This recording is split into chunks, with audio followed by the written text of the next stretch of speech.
camping in London, while President Uhuru Kenyatta is wooing UK investors. Good evening and thank you very much for joining us. You're right on time for Business Insight. My name is O'Brien Kimani.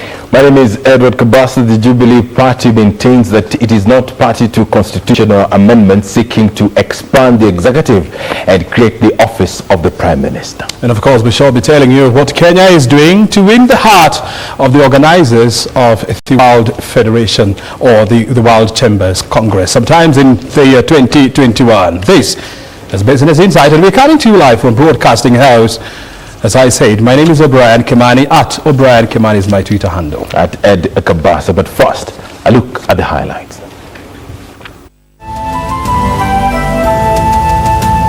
President Kenyatta attends Commonwealth Leaders Summit with trade and investment among his top priorities. Government issues vacate orders against those occupying riparian land.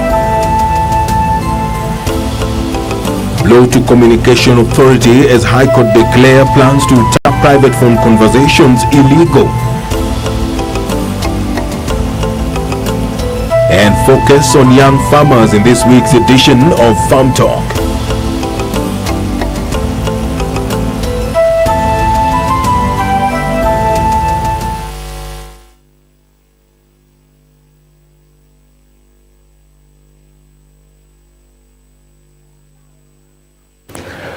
O'Brien Kimani will be back with the day's business, but you can interact with us. The number is 22162. It is our SMS line. Do indicate your name and where you are watching us from, and we will be sharing those thoughts with the rest of our viewers. You can also tweet us at KBC Channel 1. My Twitter handle is at @Kabasa. You can also find us on Facebook, KBC Channel 1. We will be glad to share those thoughts with the rest of our viewers. Of course, a lot has happened during the day. The president has been in London for a couple of days, making sure that the agenda 4 is achieved. The president pushing so much with regards to health and employment opportunities, and we have this comprehensive bulletin lined up for you a little bit later on. O'Brien Kimani will be interviewing Caleb Karuga, and that is an interview which you would not want to miss. Meanwhile, the President Uhuru Kenyatta today joined other heads of government at the Commonwealth Leaders Summit, whose objective is to increase world prosperity. The ceremony held at the Buckingham Palace and presided over by Queen Elizabeth II was attended by leaders from countries that are members to the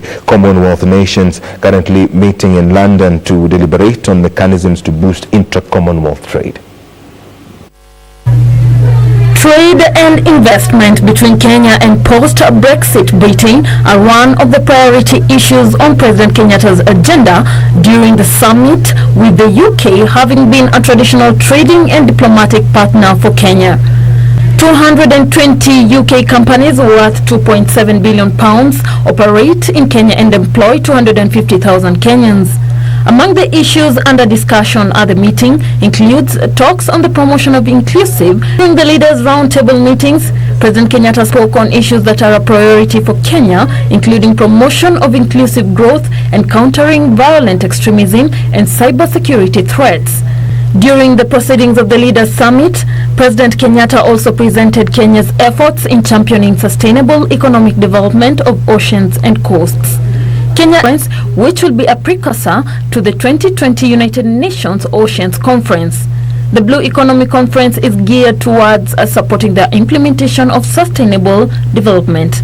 The discussion on Kenya's role in the blue economy is expected to come up when the leaders discuss the Kenya is also seeking the extension of cooperation in maritime security to cover other illicit maritime activities, such as other more pressing day-to-day challenges for coastal nations in the Indian Ocean and Gulf of Guinea region. President Kenyatta is scheduled to have meetings with talks. And in other matters, the government has warned those who have encroached on riparian land to voluntarily vacate or face forceful eviction. Deputy Head of Public Service Wanyama Musiambo says the government has embarked on a process to reclaim the city as part of the Nairobi regeneration plan, warning those residing or running businesses on such lands to vacate. Deputy Head of Public Service Wanyama Musiambo led a team of officers from the Ministry of Environment, NEMA, and the City County of Nairobi in the launch of the cleanup for the 4 Nairobi rivers at the city's Mishuki Park. We are working with all agents of government that are here represented today. It's not going to be an easy task, but we are up to it. The officials braved the mid-morning showers in what appeared to be a show of resilience to restore cleanliness in the city under the ambitious Nairobi Restoration Program. It is not a one-off exercise. We do it this week, we close it, we do it next month, and then we stop. We are going to sustain this effort. And we want to make sure that Nairobi River defines Nairobi. Nairobi is named after this river. And the only way Nairobi can retain this name is if this river is sustained. And it might not be business as usual as the government moves to reclaim the city's lost glory. Those with either permanent or temporal structures, as well as mechanics based on Grogan along Nairobi River, now put on notice. We have marked the buildings that are on riparian space, and we are going to demolish them. So this is a notice. Those who have encroached on the river space to start moving out. If you are an owner or you are running an enterprise that is disposing of waste, whether solid, whether in liquid form, into any of our rivers in this city, we are on notice. The national government, in conjunction with the City County of Nairobi, announced an ambitious Nairobi City Cleanup program aimed at making the regional economic hub compete with other international cities.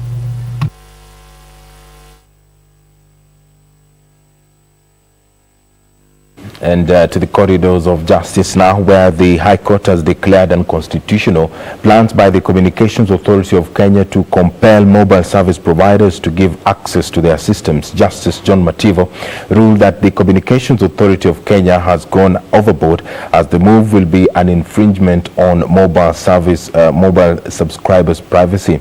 Activist Okiya Mtata filed a case to oppose the move, saying if Communications Authority had intended to lock out counterfeit phones from the country, they should start at the point of entry and not going after consumers who have purchased the gadgets. Ben Chumba with that particular report. It was a reprieve for millions of mobile phone users across the country after the High Court rejected plans by Communications Authority of Kenya to spy on mobile phone conversations. In a case challenging the move by Communications Authority of Kenya, requiring mobile service providers including Safaricom, Airtel and Telcom Kenya to give access to their systems, the court ruled that the purported installation of Data Management System DMS is unconstitutional. Justice John Mativo ruled that accessing mobile telephone subscribers' information in a manner other than which is provided under the law infringes on the right to privacy.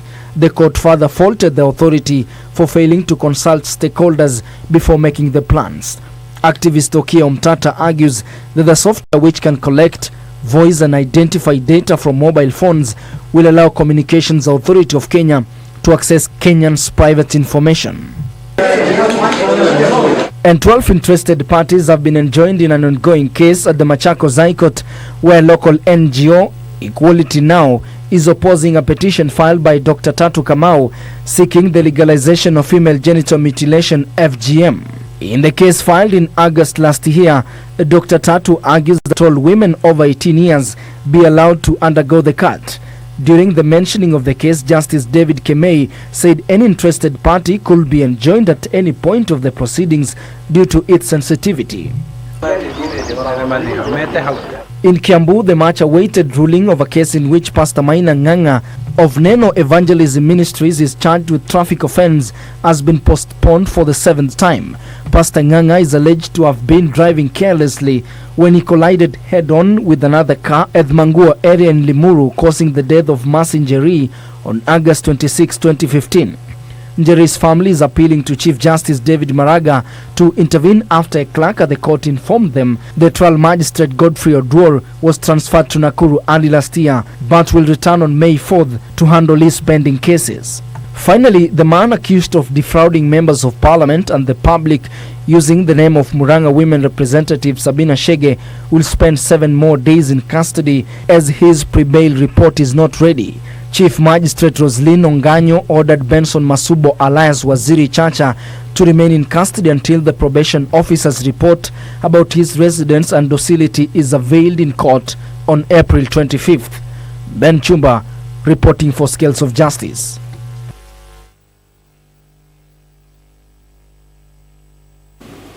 The Jubilee Party has maintained its hard stance on proposed amendments to the Constitution to restructure the executive. Party Secretary General Raphael Tuju says the ruling party will not entertain creation of a post of a Prime Minister and 2 deputies through the amendment of the Constitution as proposed by a section of leaders.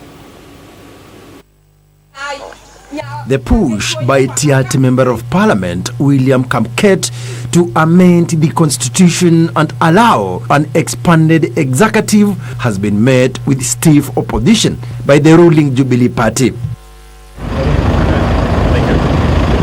The party, through its Secretary General Raphael Tuju, ruled out any possibility of a referendum to create the positions, saying the party will wipe its members in Parliament to reject the proposal.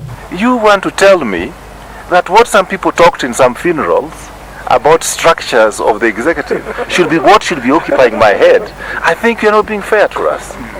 Honestly, guys, let us focus on what is most important.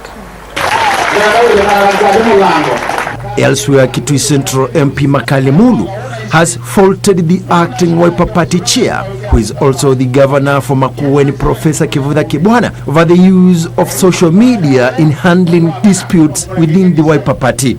If there is an issue, atuite kama NEC, tukae, tuongee, tumalize maneno. This comes days after Kibwana hinted at quitting his position as the party chair, citing frustrations from a section of party members. This even is a section of the clergy from the Ukambani region, led by Bishop Arthur Kitonga, called on the community to shun politics of division as propagated by a section of politicians from the region. Siasa za Ukambani zinaleta shida kwa sababu watu tu ni siasa lakini hawaongei juu ya development.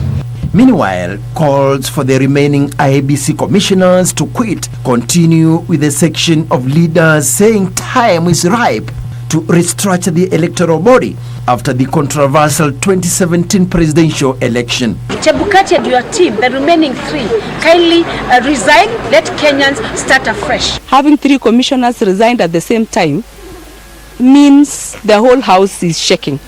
In my own opinion, I want to join the Kenyans who are saying IBC should be disbanded. Samson Kitavi, Channel 1 News. The Kenya Defence Forces troops in Somalia carried out a free medical camp for residents of Busar town as part of social corporate responsibility. Operating under AMISOM, the troops offered medical services to women and children and also the elderly greatly affected by the ban imposed by Al-Shabaab militia, preventing the residents from seeking healthcare services from clinics set up by the troops. The ban on seeking healthcare services, termed as haram, meaning illegal in Islam, has left residents of Busar town in South Somalia suffering. In the spirit of giving back to the community, the Kenya Defence Forces troops on Wednesday carried out a free medical camp for the locals, bringing much-needed relief to the sick. As a show of gratitude, the residents in turn promised to continue supporting the troops in fighting the Al-Shabaab militia outfit. The medical camp comes just days after AMISOM publicly recognized recognized the important role played by the residents in the fight against terrorism. Locals are credited with giving the troops crucial leads that have seen many attacks foiled. The Kenya Defence Forces hopes to conduct similar medical camps across South Somalia. For Channel 1 News Hour, I'm Emily K. Badi.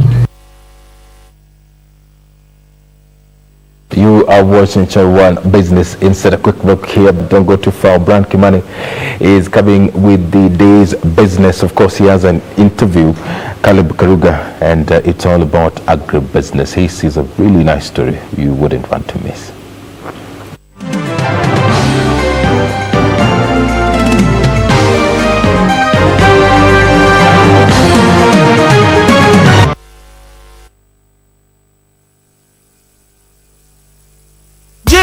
Waweza fanya nini kwa dakika 4? Na mega dola. Unaweza piga chef? Na mega dola. Kila kitu ni mega. Waweza pika ugali? Na mega dola. Pesa hapa ni mega. Na mega. Labda waweza fua nguo? Ni mega. Na mega dola. Ama unaweza tengeneza milioni 30.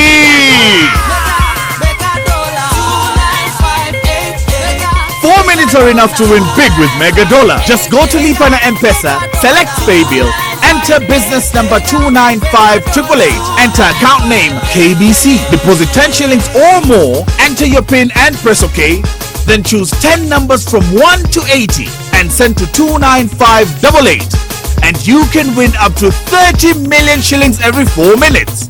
Deposit, play and win with Mega Dollar. The big game for big winners.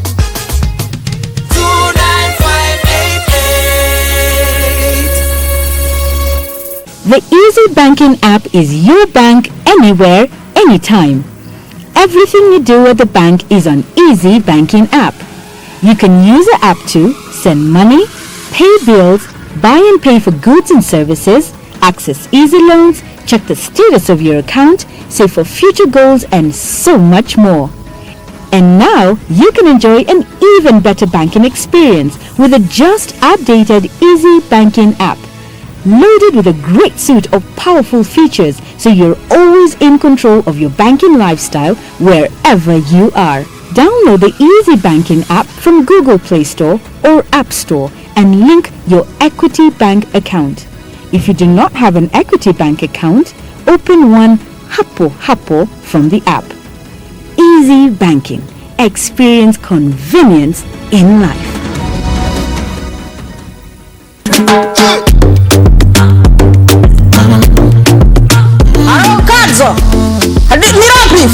Nilikuwa nataka kuambia DJ nicheze hiyo wimbo kusimama na magoti, alafu unawekelea kidogo. Adiba.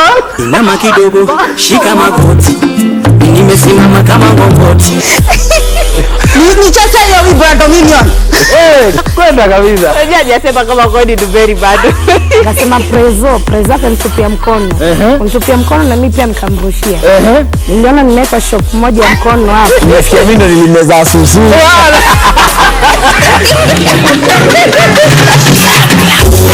Nimeshika mashinani. Kila choche kila mtaani. Spirit yetu sote sisi watu ambao tunakula vizuri, tunakulanga kumaliza. Hapa ndo nyumbani, karibu katika Mahanja. Keep it Mahanja, KBC.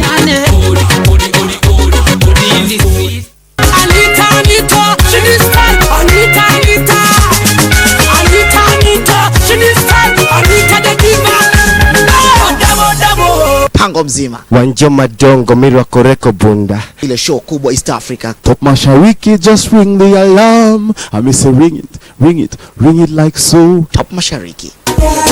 Uzuri wangu bei gani, haupati kiutani. Uzuri wangu nyumbani, ananipa burudani.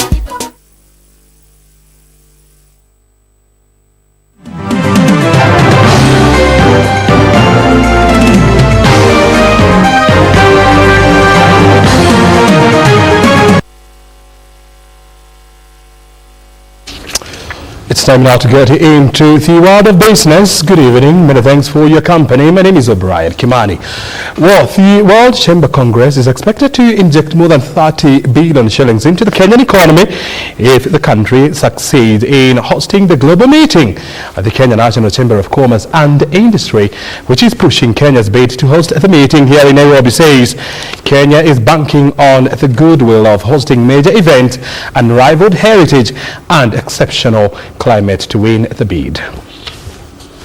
4 countries are bidding to host the 12th World Chamber Congress in 3 years' time. The 4, Kenya, Dubai, Iran and Ethiopia, presented their bid documents in Beijing early this month to the World Chambers Federation. The 47 members federation is now in the process of scrutinizing the 4 cities bidding to host the Congress after the Rio de Janeiro meeting next year.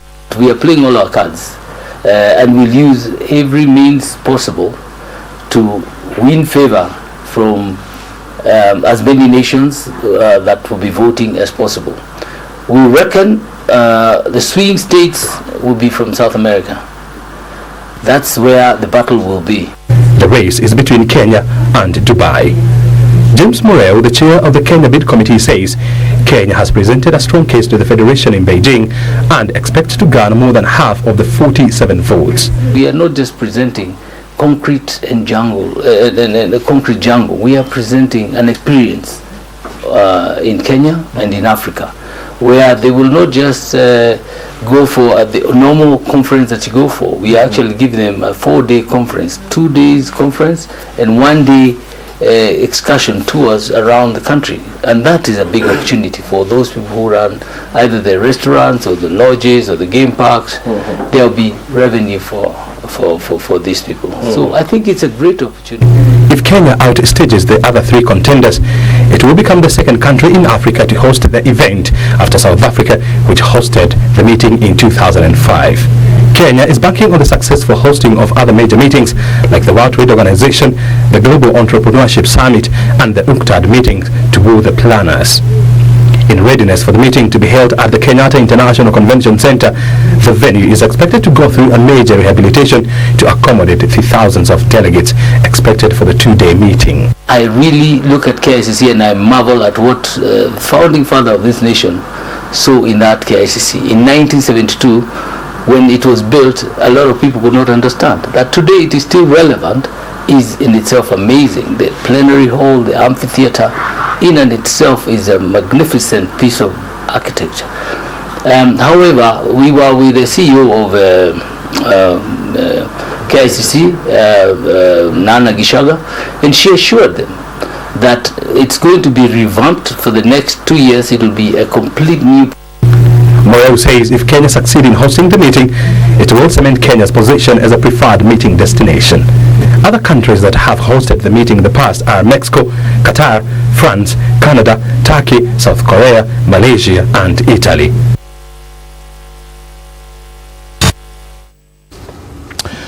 My interview there with the Vice Chair of Kenya National Chamber of Commerce, which is pushing the bid to host the World Chamber Congress in 2021. The meeting of that interview was held earlier on today. Well, Rusinga Island in Homa Bay County occupies the deepest site of Kenya's Lake Victoria with clear water and pristine beach line, ideal for tropical holidaying and fishing. The island hosts the largest and oldest fishing village in Nyanza region.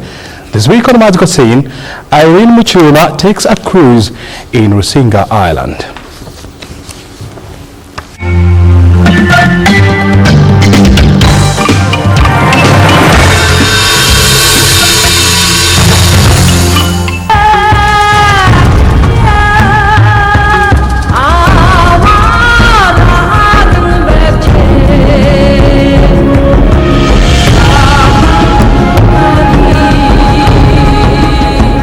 Rusinga Island is magical by itself.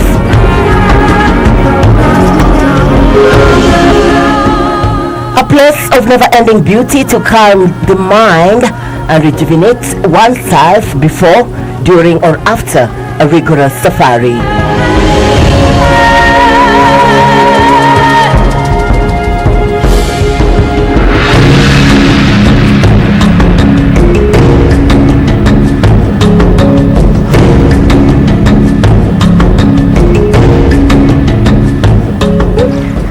The water is so clean, the environment is so cool, so it's like it is the best place to come with a family.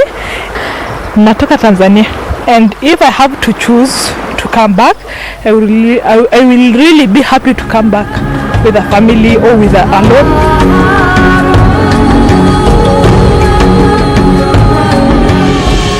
It's very comforting, it's very calm, it's very beautiful.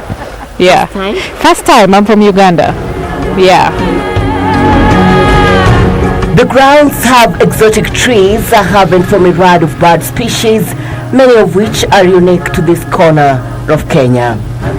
The ground exudes an atmosphere of serene tranquility along the beautiful manicured lawns stretching to Lake Victoria's edge.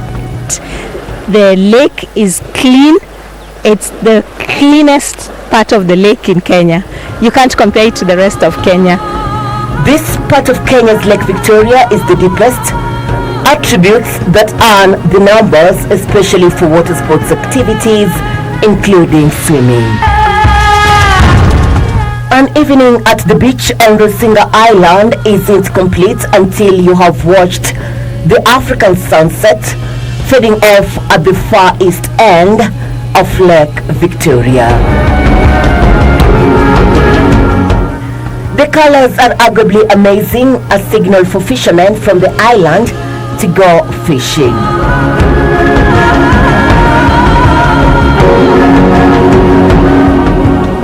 This is the largest and oldest fishing village in Rusinga.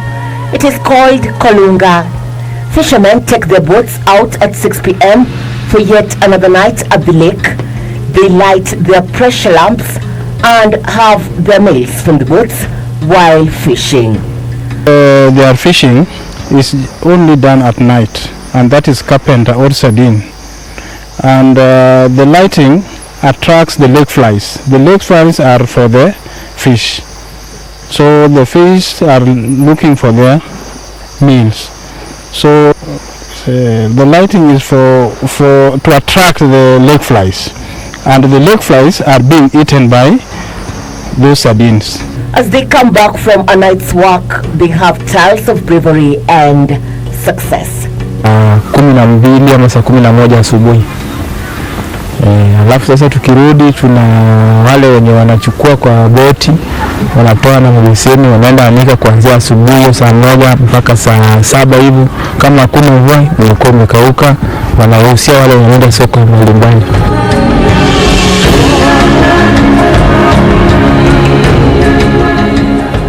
These are practices that would make you revisit the village.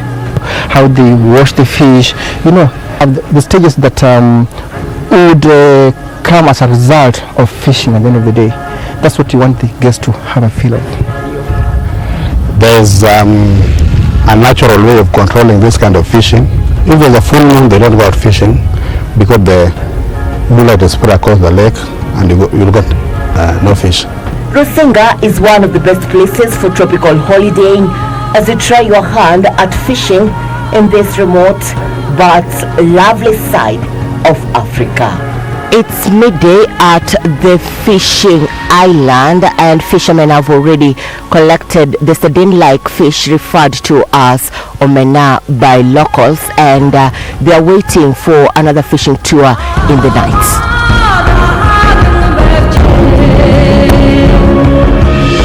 Irene Nchuma Odin, multiple sales at the Rusinga Island in the county of Homa Bay.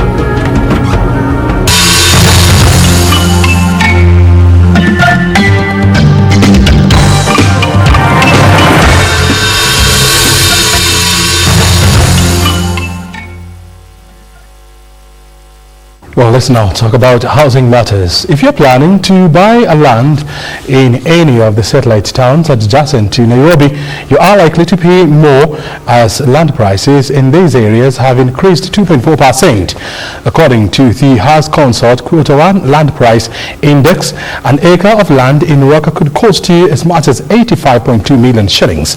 Head of Development Consulting and Research Sakina Hassan Ali says this has been necessitated by increased increased investment appetite in the towns as well as stability in the macroeconomic environment.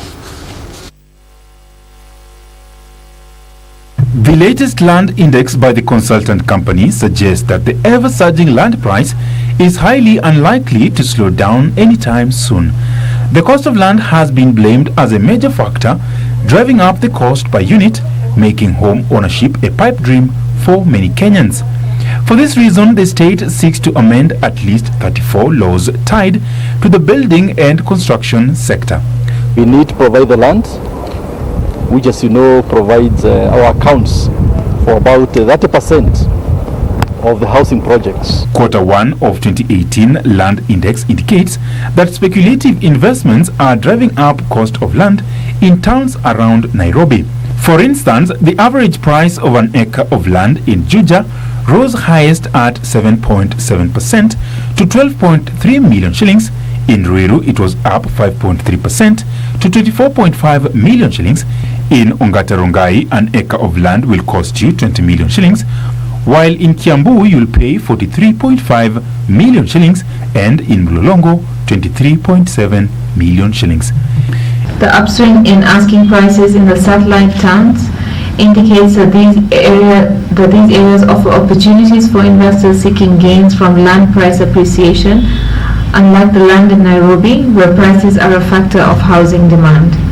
The subdued property market in Nairobi has resulted in equally subdued activity in the city's land market. In the suburbs, an acre of land in Upper Hill goes for 555.6 million shillings, in Kilimani 434.6 million shillings, in Parklands 414.7 million shillings, and in Westlands 409.4 million shillings. Donholm was the best performing suburb, with land prices increasing by 11.9% within a year, with an acre going for an average price of 71.6 million shillings. According to Hassan Ali, asking price for properties for sale increased by 2.4%, while rents marginally increased by 1%, reversing negative annual trends. The semi-detached house rental market was the best performing segment, with prices increasing by 3% over the quarter and 6.4% on an annual basis.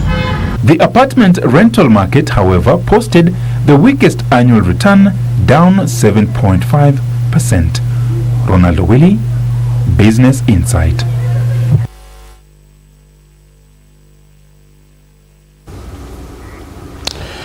Also, plans are underway to streamline accounting curriculums in East African community to harmonize cross-border accounting practices. The Institute of Certified Public Accountants of Kenya says the common curriculum will open up opportunities for local accountants. After African presidents signed the Continental Free Trade Agreement to East Trade, the East African Community member states accounting bodies are seeking to streamline their accounting curriculums to ease cross-border practices. ISPAC CEO Edwin Makari says harmonizing the accounting curriculums will create employment opportunities for local accountants seeking prospects in neighboring countries. We've actually almost concluded a common content curricula that will be used for the 5 African states in the East African region.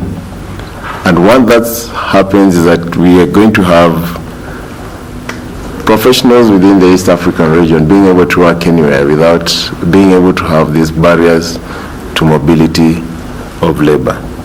He, however, warned that some local higher learning institutions are offering a below-par curriculum that does not meet international standards. There is currently a disconnect between the student who is coming out as an accounting student or finance student, because it's not benchmarked to international best practice.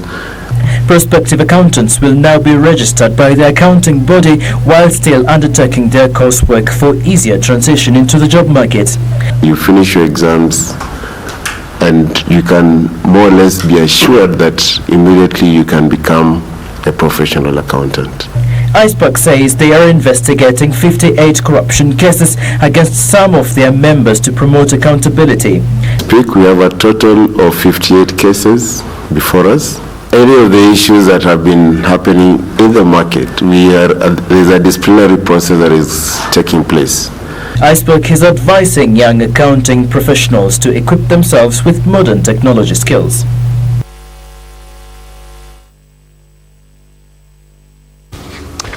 Let's now talk about agriculture. And making agriculture cool and attractive for the young people is one of the key focus areas for the government in trying to get more young people to engage in this activity, whose average current age is 62.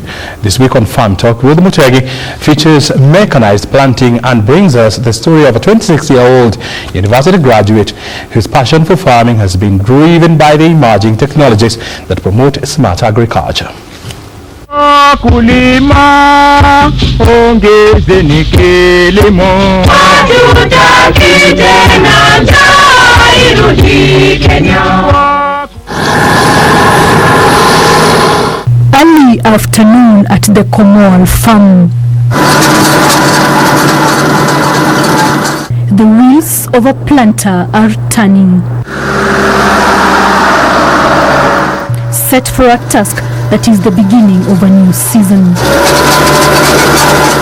This is the phase of mechanized agriculture.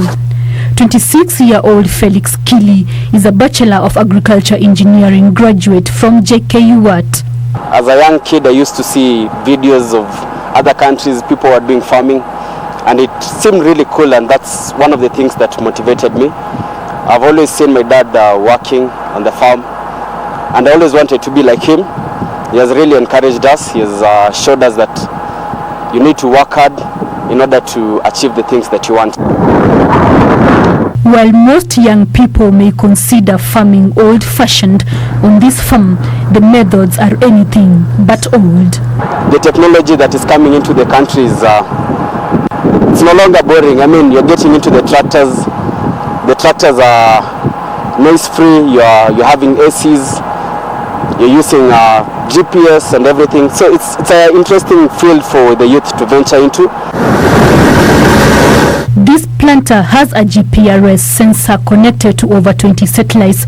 You don't even need to operate it. You just enter the settings and it does all the work. All I'm doing over here is just monitoring and seeing that everything is okay.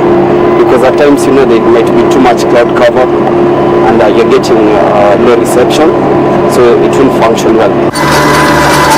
So tech-smart is this planter that it recognizes an already planted area. This is how the field looks like. So if we zoom, this is where we currently are. You can see this is already painted yellow. So that means we've already planted this point. Over here, we've not planted. So what I'm going to do, I'm going to put the planter down to be ready for planting. I'll engage everything and I'll drive off. When it reaches the point where I've not planted, it will switch itself on and start planting. So it doesn't do double planting. The advantages of this planter are numerous. It has reduced the operation cost for the farmer, and it has also increased the yields. It can be able to set the spacing, and it will give us the spacing that we want. In terms of depth of seed, that is very important, because if you place your seeds not on the correct depth, if they are too deep, they'll germinate, but they won't come out of the ground. If they're too shallow, you'll find that most of them will not even germinate because they're not reaching the moisture level. It has two hoppers. One is for fertilizer and the other one is for seed. So this means you can be able to apply your fertilizer and the seed at the same time.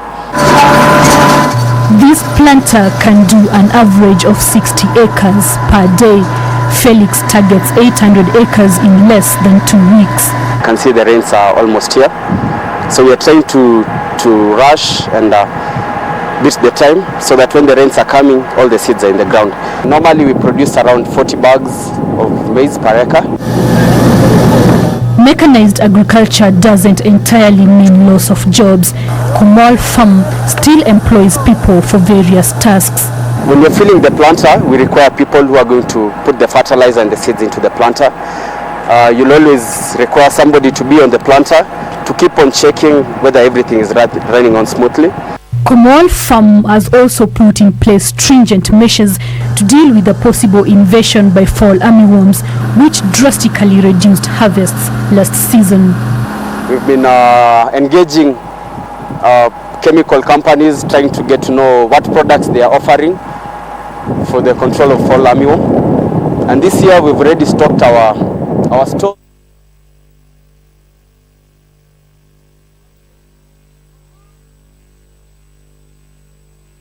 Coming out, we'll have people who will be walking around the fields.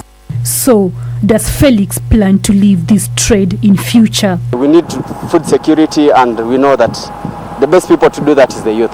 So I want to encourage the youth to get interested in farming. You can always, if you have 1 acre, 5 acres at home, try and do something that your parents haven't been doing. Bring a bit of more difference, because I mean, you've been educated. You need to show the country that you have the power and the capability to change things. With mechanized agriculture being a key component in improving food security, it is expected that the government will provide more incentives to make farm machinery affordable. Ruth Mutegi for Farm Talk in Soi, Rusinga County. Wakulima ongezeni kilimo, hatutaki tena njaa irudi Kenya.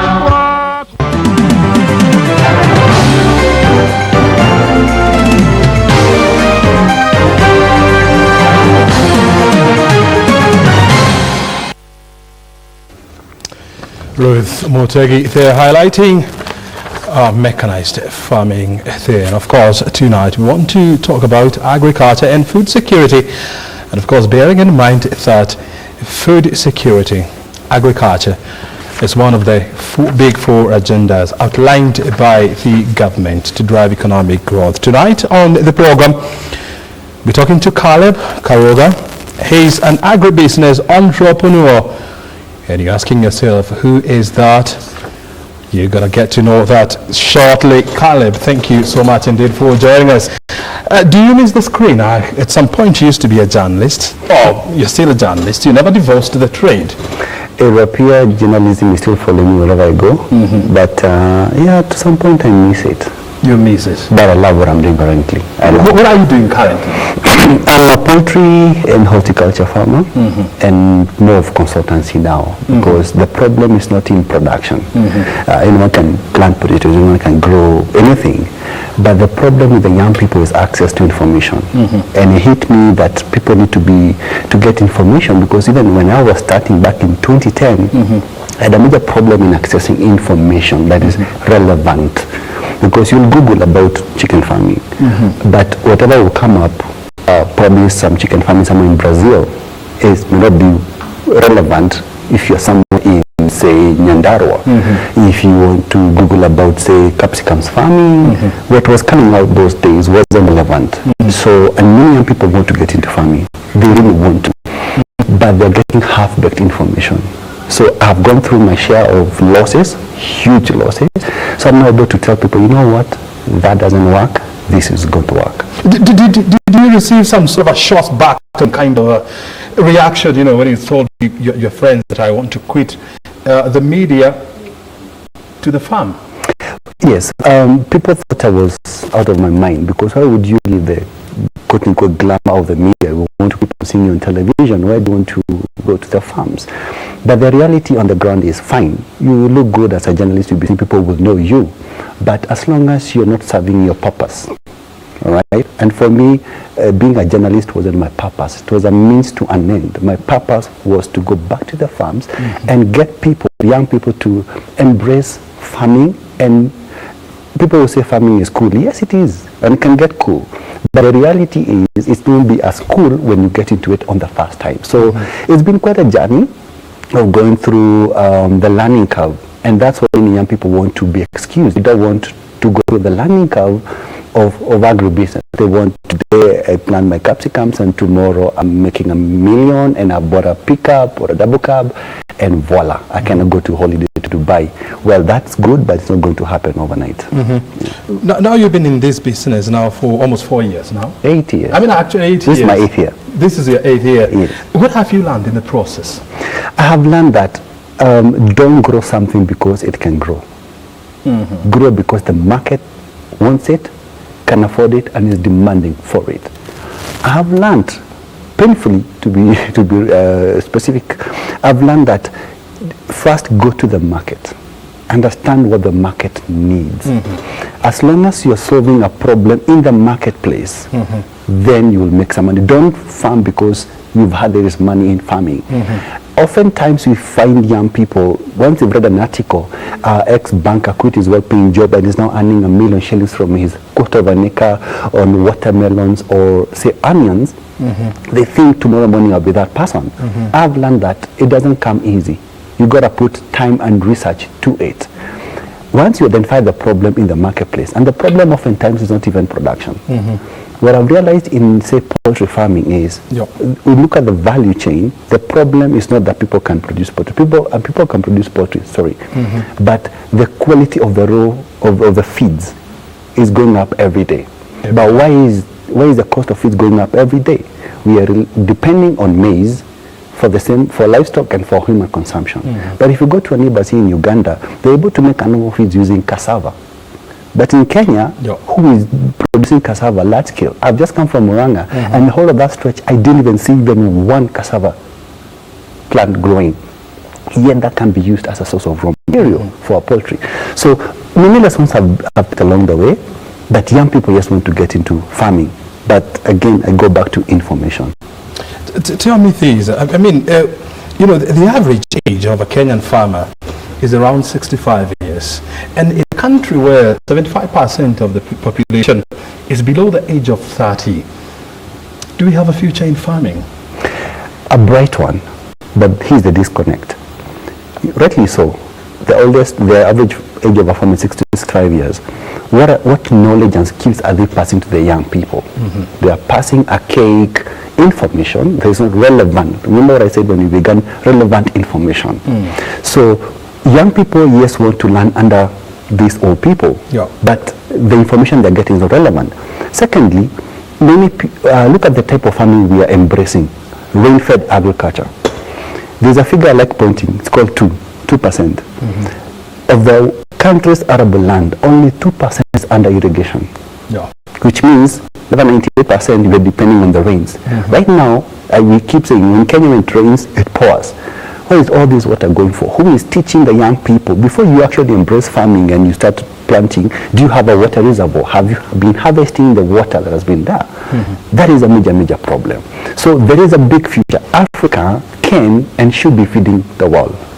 This is another figure that should worry people. Of the world's arable land, the entire planet, 60% of the arable land in the world is in Africa.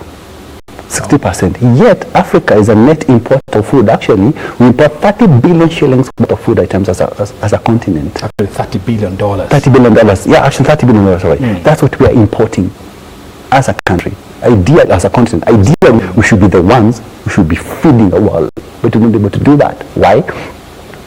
Farming has been looked at as it's a retirement plan. It's for the uneducated, the aged, people who didn't have anything else to do in school. Actually, I remember when we were in school, we'd be told, you study hard. If you don't, you go back to the farms like your father. So everybody wanted not to be at the farms because I want to work in a white-collar job as a banker or as a doctor. But now doctors are quitting their careers and they're going back to the farms.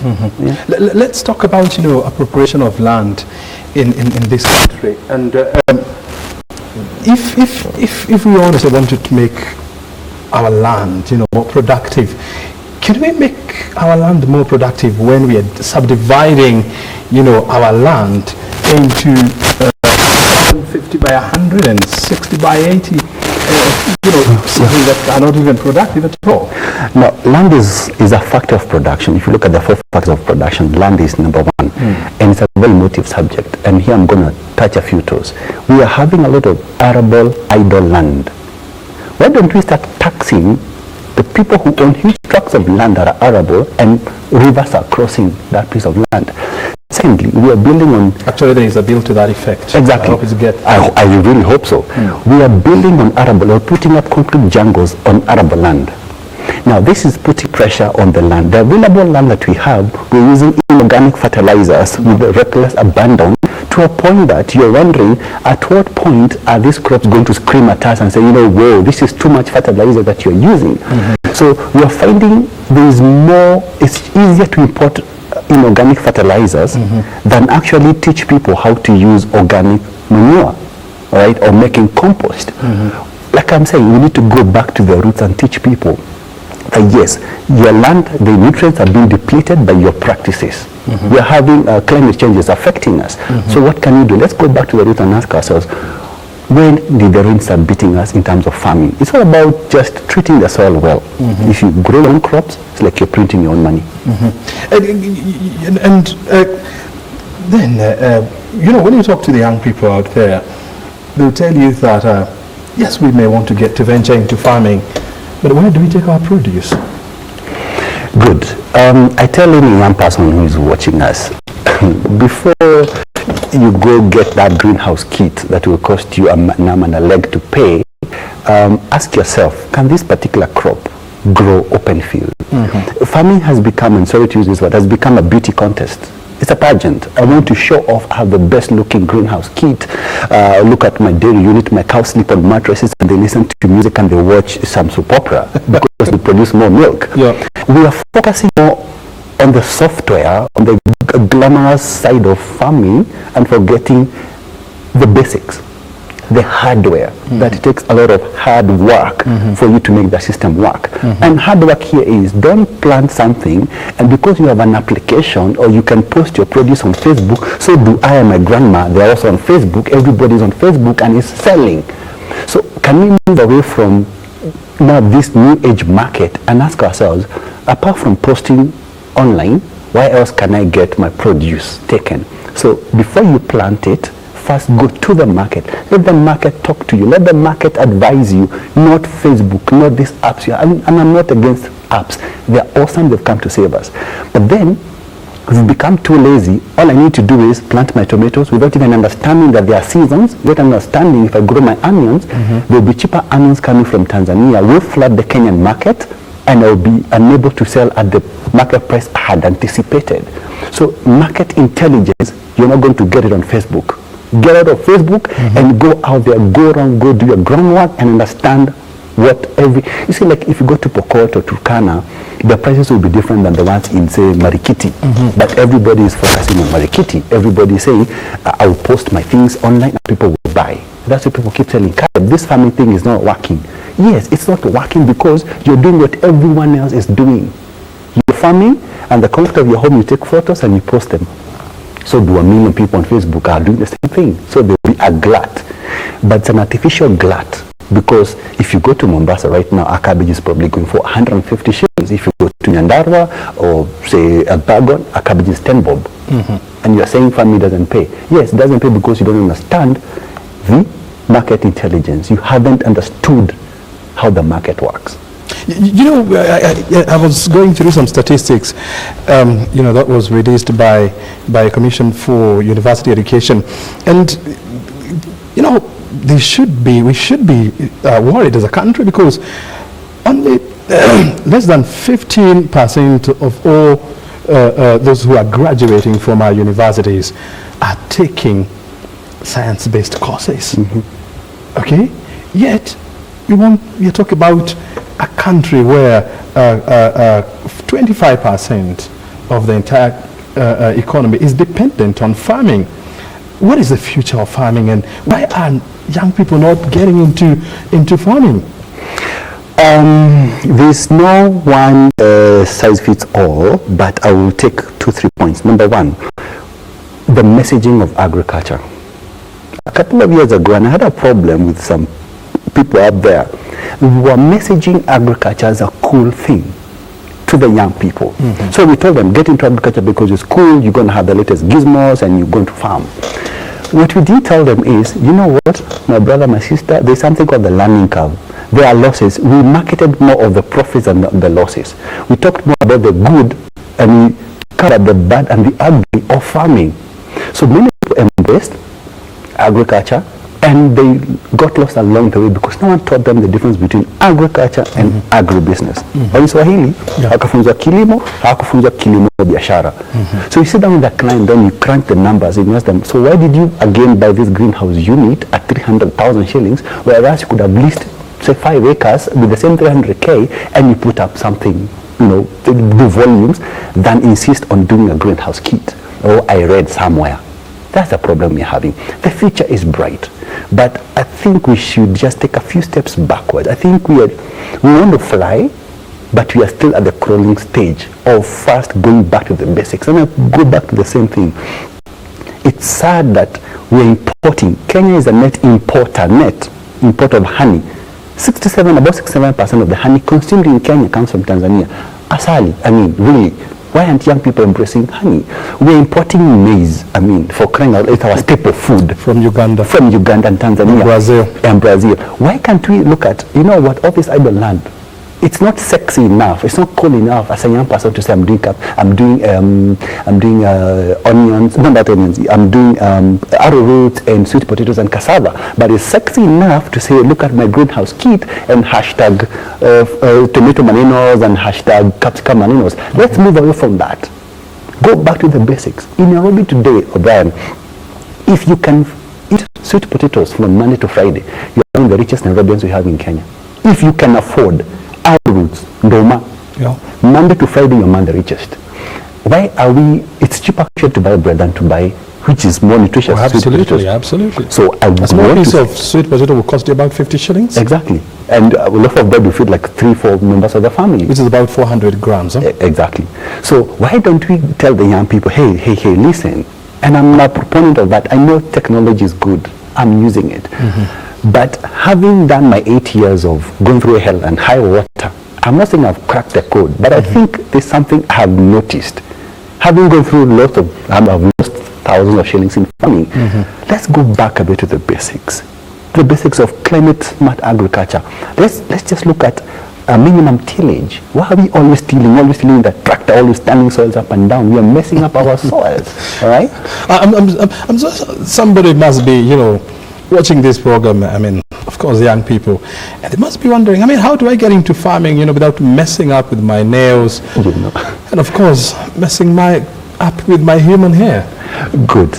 Now, that human hair, which you are barely affording, you'll afford it even, you'll be changing human hair every day if you wanted, once you embrace, you know, they say that is good, and I keep saying, ukulima siyo ushamba. Just because I'm a farmer, nafanya kazi shamba, mimi si mshamba, they work at the farms. And this is the way you look at it as a young person. You could decide to show off to us how well you're doing, yet you're struggling with your small little greenhouse kit, you're paying through your nose. Or you could ask yourself, what does the market want? Young people don't want to be told what to do. And this is a problem, O'Brien, I've realized. We are telling young people, go and do that, go and show. No. Expose young people to opportunities in the value chain.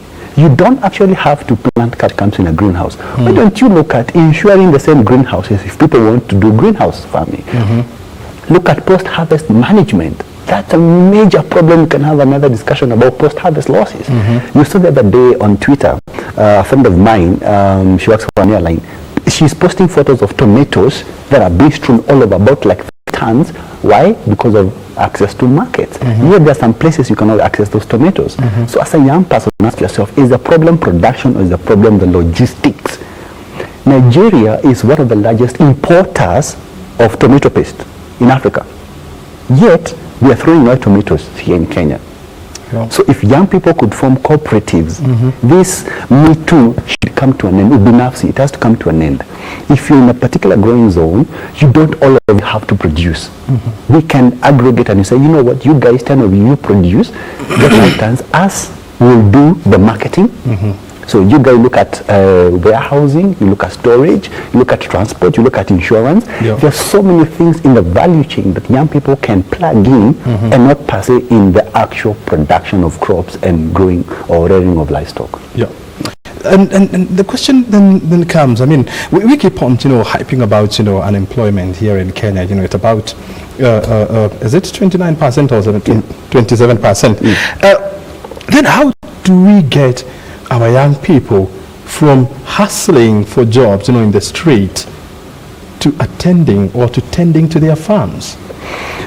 Again, the messaging. Young people have the energy, they have the tenacity, and I keep telling young people when I meet them, you know what, you have quote-unquote the luxury of making mistakes when you're young. When you get to 38, 40, 40 something, you don't have the luxury of making mistakes. So don't be afraid of, I have made enough mistakes, and that's I think why we grow, because we learn from our mistakes. So young people, don't be afraid to you will make mistakes. You will not always get it right. I too don't always get it right. I make so many mistakes. Even with my quote-unquote 8 years of experience, I make mistakes. Now, the young people out there who are looking for employment, you've got a degree, you've got a master's. One of the things I keep hearing is, I don't have capital. That's the elephant in the room. I don't have capital to start. And so they think I need 2-3 million shillings to buy the land, like you're saying in Rwaka, I think you need 85 million shillings. So they put that, and that's something it's engraved in their mind that I need 3 million shillings to start farming. Nothing could be further from the truth of Brian. If you can lease land, I normally tell people, to date I don't have a title deed or a piece of land to my name. All the pieces of land I have leased. You lease 1 acre, say at 10,000 shillings per year. I mean, you can't tell me if you washed your father's car or in the estate, you've had odd jobs, you cannot get 10,000 shillings in 2-3 months. You lease land and start with a little that you have. Oftentimes we worry about what we don't have. We put roadblocks because I don't have 500,000 shillings to kick off this project. But what can you start with your idea? What can you start with your skill set as a marketer? What can you do? I mean, I'm saying, let's look at the value chain again. Let's not all of us think about producing. I'm tired of just producing. That's why in the value chain I've realized people don't have access to information. So for me, I've come in as a consultant, albeit I'm producing, doing actual production, but in the value chain, information, that's a gap. There's a huge information gap. So you went to campus and you studied some science, something in agriculture or horticulture management, but you're looking for a job in a farm. And if you don't get, why don't you disseminate the same information your parents paid 4 years for? Come and teach us what you learned in high school. I mean, in campus. I mean, we need that information. Your dad has an old pickup truck. Don't say, I'm looking for a job. Can you tell him, Daddy, give me this pickup truck. I need to buy tomatoes from him and deliver to her. That's all you need, fuel. I'm sure your parents would support you, put 1,000 shillings for fuel in the car for you to just go and sell. And we just need to look at the opportunities, and they are bound. Very well. Because we have to wind up, tell me this. So, where does the government come in all these whole mix? Well, government, for me, as of now, create an enabling environment, because we can go to a corner and say the government this, the government that, and there are so many things I would want the government to do. But before I call in the government to do something for me, personally, what have I done? So the government should run, there's some people called cartels. It's not easy to kill them overnight, but there's a book I keep telling people, you should in business, you need to read it. It's called the Blue Ocean Strategy. Is it possible for the young people to operate like those cartels don't even exist? Is there a way we can avoid the cartels? Yes, we can. So the government, if it creates an enabling environment, then people are going to produce. If it means farmers who want to get subsidized fertilizers, can the fertilizer get to the farmer before planting? How do you supply DAP when people have already planted maize? 3 weeks later, that's when the maize is getting to the farmer. The government, all you need to do, just create an enabling environment, and we are going to produce. People are willing to farm. By the way, in case you are watching us right away, we are coming to you from Broadcasting House here in Nairobi, and today we are discussing agribusiness, and of course, we are joined by Caleb, who has ventured into this. Of course, he has done this for 8 years. He's explaining to us how easy or how hard it is. My Twitter handle is @Brian Kamani. Handle? Caleb Karoga, Facebook Caleb Karoga, Instagram Caleb Karoga. Ooh, there you are. Yeah. Tell me this, do we have market for our produce? Yes and no. And let me start with the no. And now I should charge you for this. Understand the culture of the people. Let me ask, when's the last time you ate mushrooms with ugali or whatever? So this is what I'm trying to say. Before you embrace mushroom farming just because you saw it on television or whatever, do we have a mushroom consuming culture, or is it being created? Do we have a snail consuming culture? We don't have. Do we have a rabbit meat consuming culture? Probably it's gonna grow. Understand the market. And it's like when you want to take a girl, if you want to take a girl out for coffee, who tells you she wants coffee? Probably she just wants to go hiking. So you're assuming every girl must be taken out for a cup of coffee. Probably they don't want. Understand her first. Understand the market first.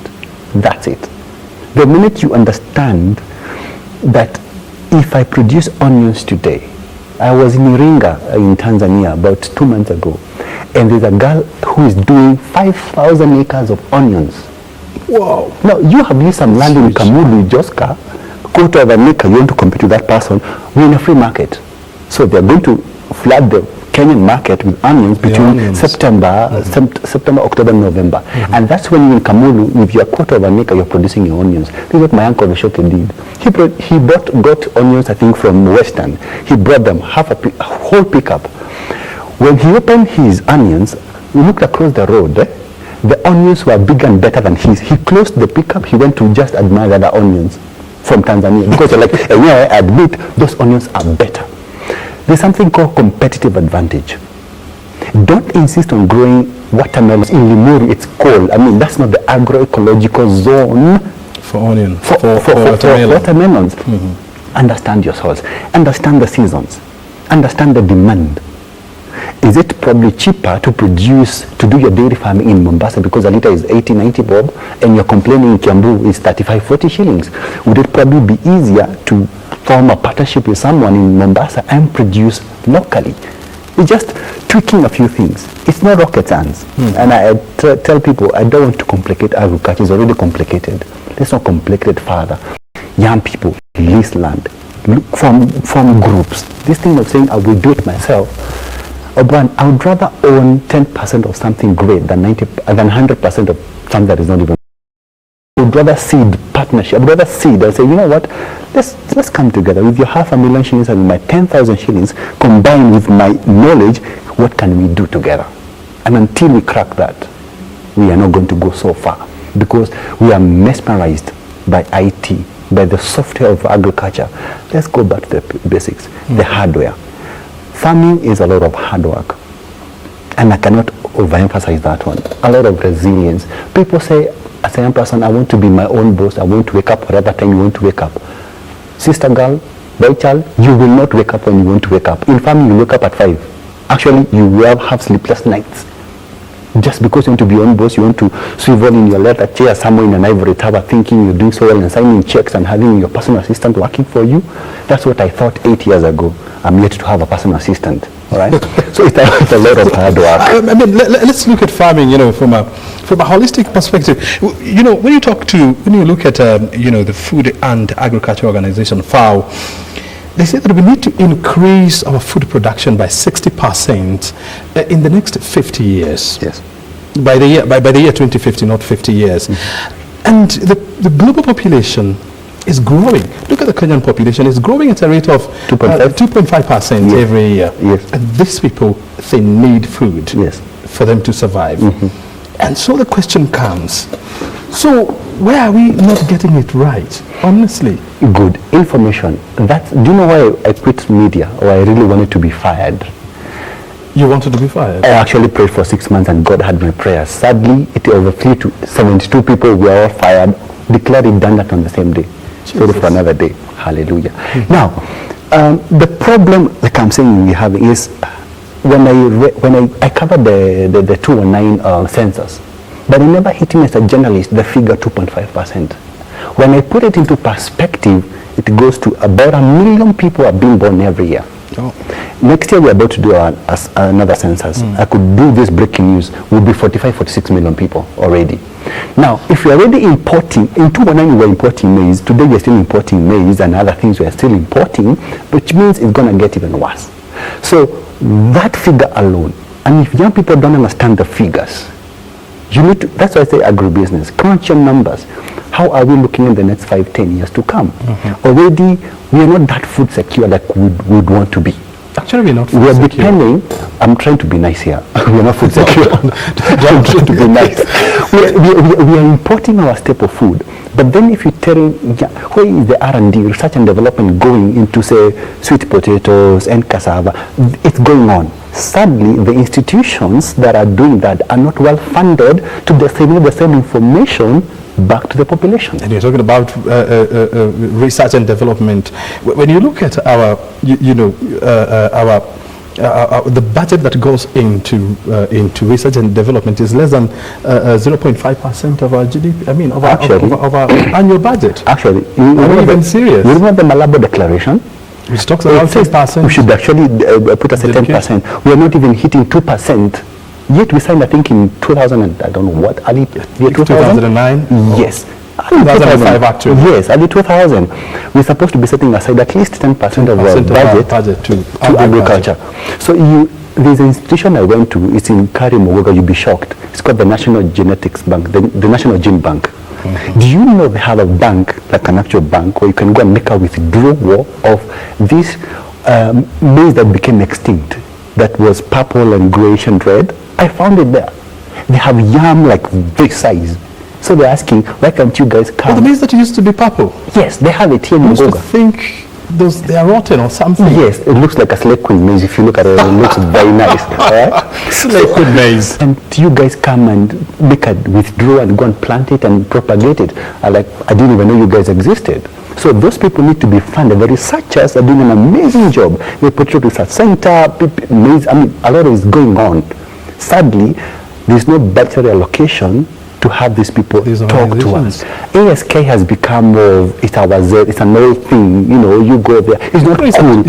It has now become a trade, an exhibition. An exhibition. But now the information bit of it, we are losing. It's more, grow this seed and tomorrow you make money. But hey, whoa, hold up.